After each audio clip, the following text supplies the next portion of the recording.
Welcome to my channel. Recently, during the quarantine caused by the coronavirus, I decided that I wanted to start making YouTube videos regularly. Now, I have a lot of different ideas and interesting things I'd like to include in some of my upcoming videos, but I'll talk more about that at the end of the episode. So just before I hop in, this drawing here is being done in Procreate on my iPad with an Apple Pencil. I just got it this year and it's really fun to use. But the biggest thing that I wanted to talk about, and you can see it here in this picture, I figured Earth Day is the best day to bring this kind of stuff up. And I've got a bee and a little wave. There are definitely many, many more important things in the environment that are being affected by humans, just like plants and the jungle and kind of honestly everything on the planet. But the two things I'm going to talk about today are bees and the ocean. Now, I know nowadays everybody thinks bees are like really cute and fluffy, but a lot of people still kind of hate them and look at them as pests. And it's really strange because bees are incredibly necessary for our ecosystem and life on Earth.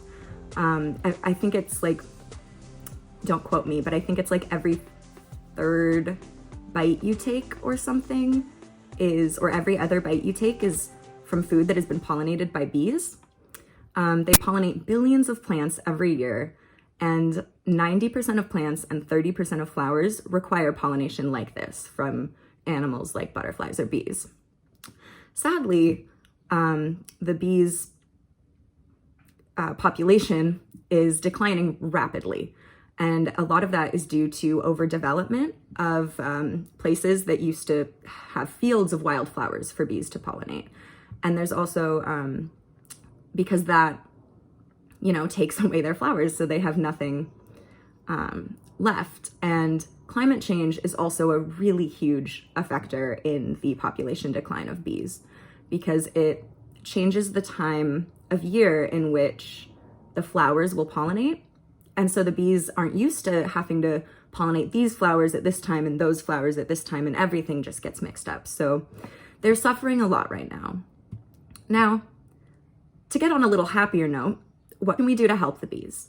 Well, the best thing you can do is by planting bee-friendly plants in your backyard. I will have a link down in the bottom to a couple lists of those plants, and also by buying sustainable honey. Being vegan is awesome, and I have nothing against going vegan. I'm vegetarian myself. But if that's something that you are unable to do, then buying honey that helps beekeepers who are treating their bees properly and helping the population grow. If you buy that honey instead of the name brand honeys, then you're really helping the population. And as you can probably tell, I don't know a lot about bees, but they just are so sweet. Now onto a topic I know a lot more about, the ocean. Oh, the ocean. I can't even count the number of ways that humans are negatively impacting the ocean, but the two biggest ones are overfishing and pollution. So overfishing, that's not just taking out all of the fish from the ocean, which is a problem, but it's usually an issue because of the ways that these fishing boats are catching their tuna or salmon, because they throw out lines. It's called line fishing, and when they pull the line back, they have sea turtles and dolphins and sharks all attached to the line, and all these animals have either drowned or gotten strangled by the rope, and they weren't even what the fishermen were trying to catch, but they still got the blunt end of the deal. And so that's a really huge problem.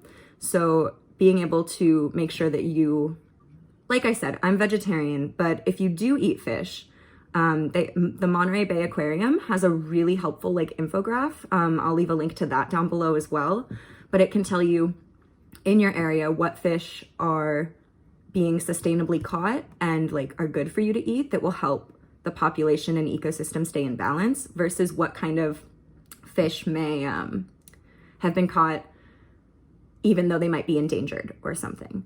Now the pollution, that is, we all use plastic every day. It's very hard to,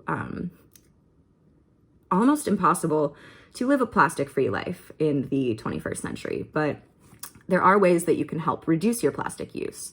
So by getting reusable things like tote bags or the reusable water bottles, also just saying no to things like straws if you don't need them, or like plastic utensils.